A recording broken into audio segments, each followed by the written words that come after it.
नमस्कार, Radhe Radhe, good morning. आप सभी को Sharma sir India YouTube channel पर स्वागत है। वीडियो स्टार्ट होने से पहले मैं आप लोगों से एक ही गुजारिश कर चाहता हूं कि कृपया आप वीडियो को बिना स्किप करके फुल वीडियो देखिए, और अगर वीडियो अच्छी लगी तो लाइक, शेयर और कमेंट भी करना, और अगर चैनल पर आप नए हो तो चैनल को भी सब्सक्राइब कर देना, ठीक है। अब देखते हैं आज का सवाल क्या क्या है। आज का ये रहा आपका पहला सवाल, find the number of squares. यहाँ पर कितने स्क्वायर्स है वही हमको निकालना है। तो ये इजी सवाल है। तो पहले हम ये बीच वाला ये जाल जैसा ये घेरे को हम छोड़ देंगे। तो पहले 1 2 3 4 हुआ, और ये बड़ा वाला एक 5, और वैसे एक बड़ा वाला ये भी है अंदर, ये एक, तो ये देखिए 1, और छोटा छोटा 4 है, 1 2 3 और 1 4। तो कितना हुआ? 5 और 6 और 4 10, यानी कि इस फिगर में कुल मिलाकर 10 स्क्वायर है। स्क्वायर का मतलब वर्ग, ठीक है।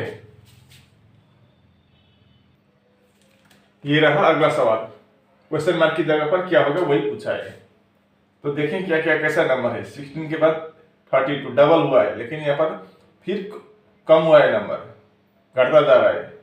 8, उसके बाद फिर 48 हुआ है, फिर 6, फिर आपका 60 हुआ है, ज्यादा कम ऐसा हुआ है। तो यहाँ पर कुछ गड़बड़ है, तो इसको हम डिफरेंस से नहीं होगा। तो हम इसको देखिए किस तरह से करेंगे। तो 16 और 32 मतलब क्या? 16 इंटू 2 32, ठीक है। 16 इंटू 2 32 आ गया। अब 32 से 8 लाना है, तो क्या करेंगे हम? 32 को डिवाइड बाई 4 कर देंगे तो आपका 8 आ जाएगा। 32 को अगर हम 4 से डिवाइड करें तो 8। तो यहाँ पर इंटू 8 इंटू 6 आपका 48 आ गया।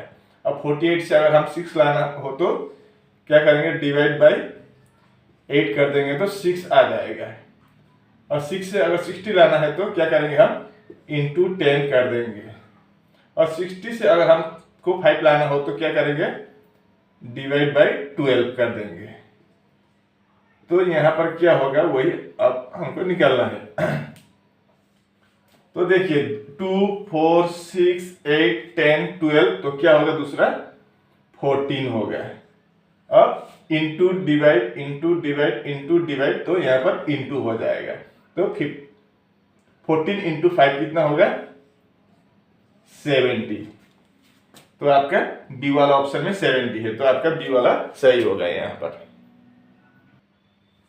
इस सवाल को देखिए, अगर 3 इंटू 4 इंटू 6 आपका 961 है, और 5 इंटू 2 इंटू 8 आपका 552 है, तो हमें 6 इंटू 3 इंटू 7 निकालना है।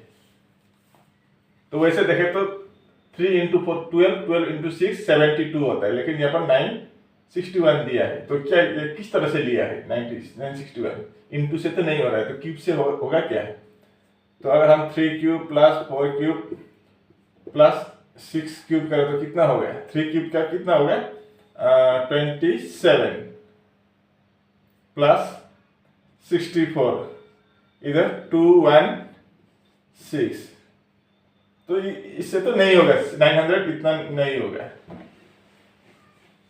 61 नहीं बनेगा। तो कौन सा लॉजिक से ये निकला है 961, वही हमको पता करना होगा, ठीक है। तो हम एक काम करते हैं, 3 4 और 6 है ना, तो 3 प्लस 4 प्लस 6 कर देंगे तो कितना होगा? 6 प्लस 4 10 प्लस 3 13 हुआ है। अगर हम 13 का स्क्वायर कर देंगे तो कितना होगा? 169। अब हम इसको 961 है, तो हम इसको रिवर्स कर देंगे ऐसा, तो 9 आगे आ जाएगा, 6 जो कहते हैं यही रहेगा, और ये 1 पीछे चला जाएगा, तो 961 आ गया इस तरह से। अब दूसरा वाला चेक करते हैं, यही लॉजिक है या कोई दूसरा? ये हमेशा दूसरा वाला भी चेक करना है, डायरेक्ट आंसर इस क्वेश्चन की तरफ मत जाना, नहीं तो कभी कभी गलत हो जाता है। तो 5 प्लस 2 प्लस 8 करेंगे तो कितना होगा? 8 प्लस 2 10 प्लस 5 15। अब हम 15 का स्क्वायर करेंगे तो कितना होगा? 2 2 5। तो हम यहाँ पर भी ऐसे ही कर देंगे। तो आगे क्या आएगा? 5 आएगा, ये 2 यूं कहती हूँ, और ये 2 आगे का पीछे चला जाएगा, 5 20 522।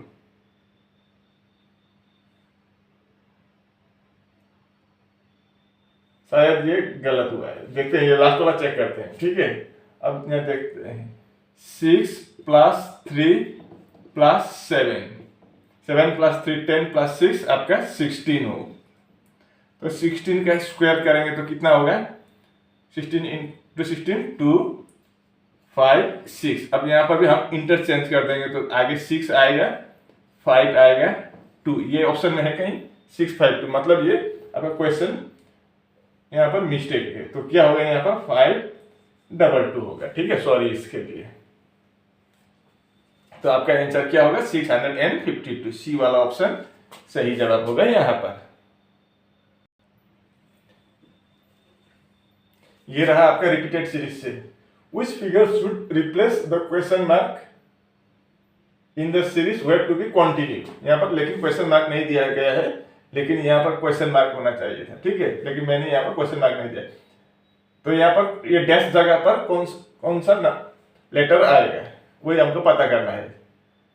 तो हम यहाँ पर टोटल गिनती करते हैं, कितना है, 1 2 3 4 5 6 7 8 9 10 11 12 13 14 15 16 17 18 19 20,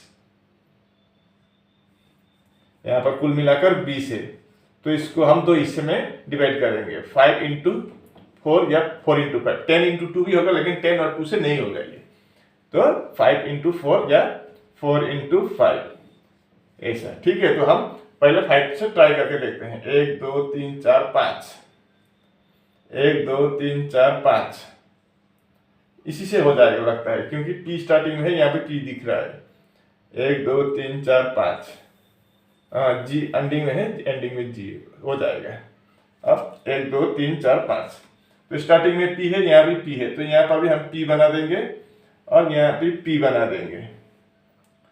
उसके बाद सेकंड में क्या है, C है, यहाँ पर भी C है, तो यहाँ पर भी हम C लिख देंगे, यहाँ पर भी हम C लिख देंगे। थर्ड में क्या है, X है, X X X। तो फोर्थ में क्या है, M M M M, और लास्ट में G है, G है, मतलब यहाँ पर भी G और यहाँ पर भी G हो जाएगा। तो P C X M G, P C X M G, ठीक है।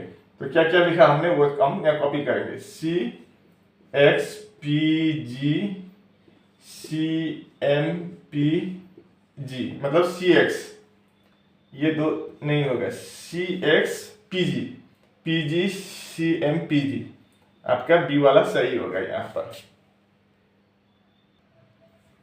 इस सवाल को देखिए अब, choose the set in which the numbers are related in the same way as the numbers are in the following series.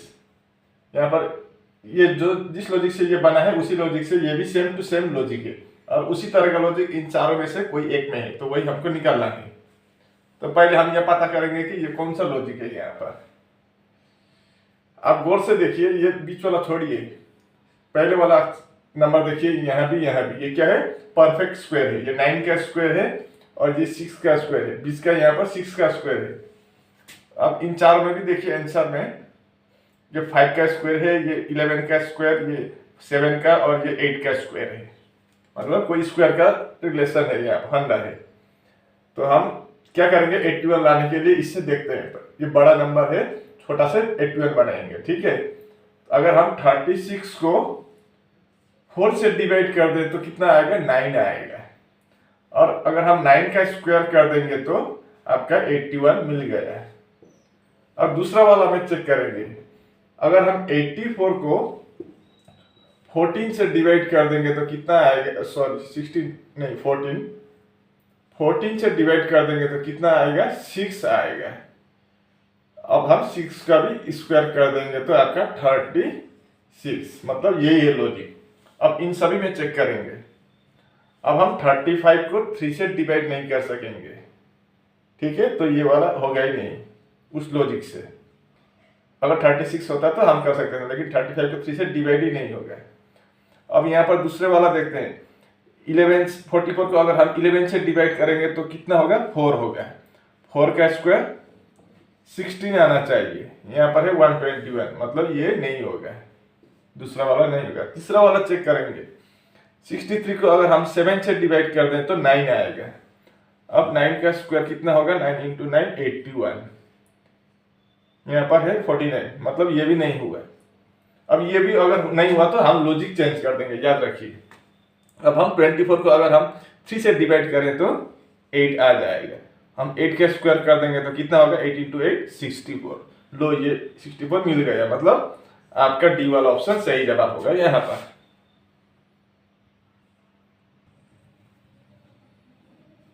ये रहा अगला सवाल। Which one of the following diagrams represents the best relationship among lion, cow and horse? निम्न में से 4 diagram में से कौन सा वाला डायग्राम सही डायग्राम दिखाता है काउ, लायन और हॉर्स के बीच का? तो वैसे देखें तो लायन, काउ और हॉर्स तीनों क्या है, एनिमल्स है। तो हम क्या ऐसा कर सकते हैं, इनके रिलेशन है क्या है? ऐसे देखें तो क्या काउ और हॉर्स डोमेस्टिक एनिमल है जो घर में हम रखते हैं, और ये क्या आपका हर्बीवोरस बोलते हैं, हर्बीवोरस जो घास खाते हैं। और ये आपका लायन जंगल में रहता है, और ये कार्निवोरस है। कार्निवोरस मतलब मांसाहारी, सिर्फ मांस खाता है ये, लेकिन ये मांस नहीं खाता। ये काव और हॉर्स सिर्फ घास या ये पेड़ के पत्ते खाते हैं। पत्ते खाने वाले या घास खाने वाले प्राणी है ये काव और हॉर्स, लेकिन ये लायन सिर्फ मांस खाता है, मीट खाता है। ठीक है, तो उस तरह से भी अलग होगा। तो क्या रिलेशन बनेगा? तो क्या हम ऐसे बना सकते हैं, जो काव और हॉर्स जो सिर्फ घास या पत्ते खाते हैं, इसको 2 बनाएंगे तो ये लायन के अंदर नहीं आएंगे, तो कौन सा वाला बनेगा? तो इसका सही डायग्राम इन 4 में से क्या होगा?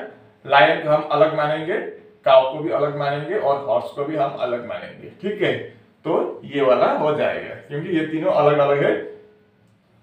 इस फिगर में जिस तरह का फिगर दिया है इसमें यही वाला फिट होगा, तो हम इसको इस तरह का आपका सी वाला है, तो हम सी को टिक कर देते हैं। अब इस सवाल को देखिए, यहाँ पर ये पजल का सवाल है। 7 boxes P, Q, R, S, T और V, ये 7 डब्बे हैं। ये एक के ऊपर दूसरे रखे हुए हैं, लेकिन जरूरी नहीं है कि ये सीरियली ऐसे ही रखे हुए हैं। अब क्वेश्चन यहाँ से स्टार्ट होता है, तो हम क्वेश्चन की ओर फोकस करते हैं। ठीक है, तो कितने बक्स से बोला है? 7 बक्स से या डिब्बे। 1, 2, 3, 4, 5, 6 और 7 डिब्बे बोला है। तो P is kept second from the bottom, bottom की तरफ से P दूसरे नंबर पर है, तो P यहां हो जाएगा, ये कंफर्म हुआ है। Only 3 boxes are kept between T and V। T और V के बीच में कितने बक्से हैं? 3 है। अब क्या पर होगा वो नहीं मालूम। अब V is not kept at the topmost position, मतलब V यहाँ ऊपर नहीं है, तो शायद यहाँ पर V हो सकता है या T हो सकता है। देखते हैं। उसके बाद बीच में कितने बक्से हैं? 3, 1, 2, 3, तो यहाँ पर T लगी तो जगह ही नहीं है, क्योंकि यहाँ पर पहले ही P नीचे से दूसरे स्थान पर बोला है, तो V या T यहाँ नहीं होगा। तो हम यहाँ पर ट्राई करते हैं, तो हम दोनों को ही रख देते हैं। कौन कहाँ होगा ये नहीं मालूम। अगर हम V या T इधर रखें तो 3 बक्से बीच में, 1, 2, 3, तो यहाँ पर भी या T हो जाएगा। एक ऊपर एक नीचे होगा, लेकिन कौन ऊपर कौन नीचे ये नहीं मालूम। V और T के बीच में 3 डब्बे है बस। अब जो कंफर्म हुआ तो हम इधर लिख देंगे। ठीक है, कौन V इधर होगा कि T इधर होगा ये हम बाद में पता लग जाएगा। अब ये देखिए, U is kept immediately above R। अब U R के ऊपर होगा। अब R V U कहाँ है, R कहाँ है ये अभी नहीं मालूम। अब इससे पता चल सकता है, देखते हैं। R is kept immediately above T। R कहाँ है? T के इमीडिएट ऊपर। तो अगर हम यहाँ पर T लिख दें तो T के ऊपर तो T पहले ही है, तो नहीं होगा, तो T यहीं होगा। अगर T यहाँ होगा तो आपका V यहाँ हो जाएगा, तो इसको साफ कर देते हैं। अब हमको V और T का प्लेस कंफर्म हो गया है। अब R is kept immediately above T। R कहाँ है? T के इमीडिएट ऊपर है। अब Q is not kept fourth from the top. Q यहाँ नहीं होगा बोला, तो यहाँ या यहाँ हो सकता है। तो देखते हैं, फिर पढ़ते हैं। V is not kept at the top most position, V ऊपर नहीं है तो ठीक है। U is kept immediately above R, U कहाँ है? R के ठीक ऊपर है। R के ठीक ऊपर कौन है? U है। और यह क्या बोला था? Q is not kept at the fourth position, Q fourth position पर नहीं होगा तो Q यहाँ आ जाएगा। तो कौन छूटा है? S छूटा है, तो S यहाँ हो जाएगा। अब सवाल में क्या पूछा है? P और R के बीच में कितने डब्बे हैं?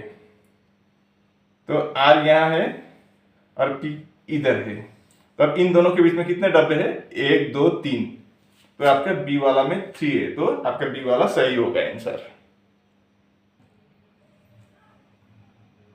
इस सवाल को देखिए, यह आपका ब्लड रिलेशन से पूछा गया सवाल है।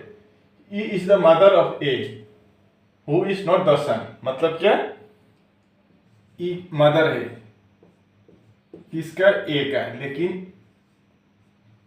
लेकिन यहाँ पर लेकिन क्या बात है, क्योंकि यहाँ पर बोला है हु इज नॉट द सन, लेकिन ये ई का बेटा नहीं है, तो क्या होगी? बेटी होगी। बस यही है, थोड़ा कंफ्यूज कर देता है ये, ठीक है। क्योंकि यहाँ पर बोला है E is the mother of A, E क्या है? ए का मदर है, माइनस फीमेल को, लेकिन हु इज नॉट द सन, जो बेटा नहीं है तो बेटी होगी, बेटा नहीं होगी तो बेटी होगी। अब A has a daughter M, A की भी एक डॉटर है, कौन? एम, मतलब ई के क्या होगी? बेटी के बेटी पोती, या एम के ई क्या लगेगी? माँ की माँ, नानी। यहां तक खत्म हुआ है। अब यहां से देखते हैं फिर, E is married to S, E का मैरिड हुआ है, शादी हुआ है किससे? एस से। ई अगर फीमेल है तो एस क्या होगा? मेल होगा। यहां तक क्लियर है। अब S S S son P, S का एक बेटा है पी, और यहाँ देखिए ये ए और पी का रिलेशन क्या होगा? ये दोनों पति पत्नी है, और ये ई का बेटी है, ये एस का बेटा है, तो ई क्या लगेगी? पी का माँ लगेगी, और ये बेटी ई का बेटी एस का भी बेटी लगेगी, तो पी का क्या लगेगी? बहन लगेगी, और ये पी ए का भाई लगेगा। अब S S S son P, S का एक बेटा है P, who S S son L, अब पी का भी एक बेटा है, क्या नाम उसका? एल, मतलब एस का बेटा है पी और एल क्या है? पोता है, और ई का भी पोता ही लगेगा। अब यहाँ सवाल में पूछा है how is L related to M, L क्या लगेगा? एम का। ऐसे हम लोग बोले तो देसी भाषा में क्या बोलते हैं? ये इसका माँ का भाई है, मामा, मामा का बेटा है, तो मामा का बेटा को क्या बोलते हैं? ऐसे हम लोग ममेरे भाई या भाई बोलते हैं, लेकिन अंग्रेजी में मामा का हो, मौसी का हो, चाचा का हो, ताऊ का हो, इस तरह का रिलेशन का जो भाई होता है या बहन होता है, उन लोग को भाई या बहन नहीं बोलते हैं, उन लोग को क्या बोलते हैं? कॉजिन बोलते हैं। तो आपका ये ब्रदर नहीं होगा, याद रखिए। तो क्या लिखेंगे हम? कॉजिन लिखेंगे, ठीक है। खुद अपने माता पिता का जो भाई होता है, बेटा होता है, उसको हम भाई बोलते हैं, लेकिन चाचा, ताऊ, मौसी, ऐसे मामा का बेटा बेटी को हम कॉजिन ब्रदर या कॉजिन सिस्टर भी नहीं बोलते, डायरेक्ट कॉजिन बोलते हैं। उससे हमको लेकिन जेंडर डिफाइन नहीं होता है, लड़का है कि लड़की है डायरेक्ट, लेकिन हम डायरेक्ट कॉजिन बोलते हैं, ठीक है। इसका भी ये ऐसे देखे तो ये भाई है और ये बहन है, लेकिन इसका ये कॉजिन बोला तो इसका भी ये कॉजिन ही लगेगा रिलेशन में, लेकिन कॉजिन ब्रदर या कॉजिन सिस्टर ऐसे नहीं बोलते, डायरेक्ट कॉजिन बोलते हैं, ठीक है।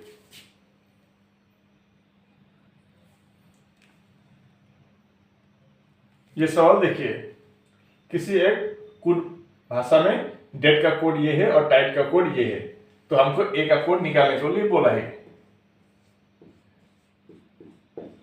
डेट और टाइट, डेट का कितना बोला है?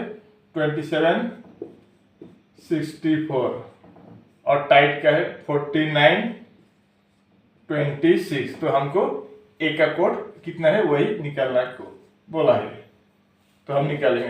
तो इसमें प्लेस पे भी लिखने की जरूरत नहीं है, ठीक है। तो यहाँ पर कॉमन से निकालेंगे हम। यहाँ पर डी है, डी है, उसके बाद टी है कॉमन, ई है, ई कॉमन, मतलब 3 लेटर्स कॉमन है, तो यहाँ पर 3 नंबर भी कॉमन होना चाहिए। 2 कॉमन है, 6 कॉमन है, और 4 कॉमन है। तो ऊपर के लाइन में कौन सा कॉमन नहीं है? ए, और ये 7 कॉमन नहीं है। नीचे के लाइन में आई कॉमन नहीं है और 9 कॉमन नहीं है। आई का कोड क्या होगा? तो फिर 9 होगा, लेकिन हमें ए का कोड पूछा है, तो ए का कोड क्या होगा? 7 होगा। यानी कि आपका ए वाला ऑप्शन यहाँ पर करेक्ट आंसर हो जाएगा।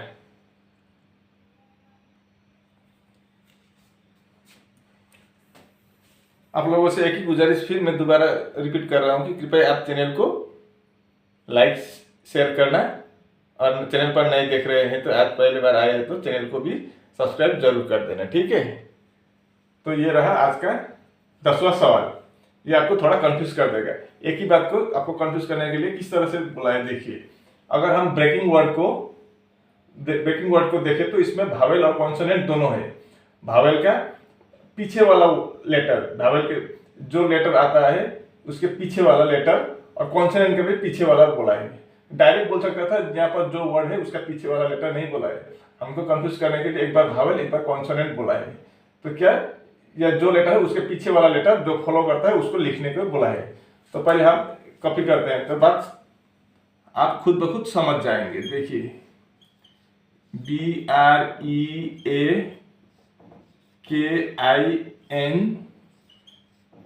ब्रेकिंग।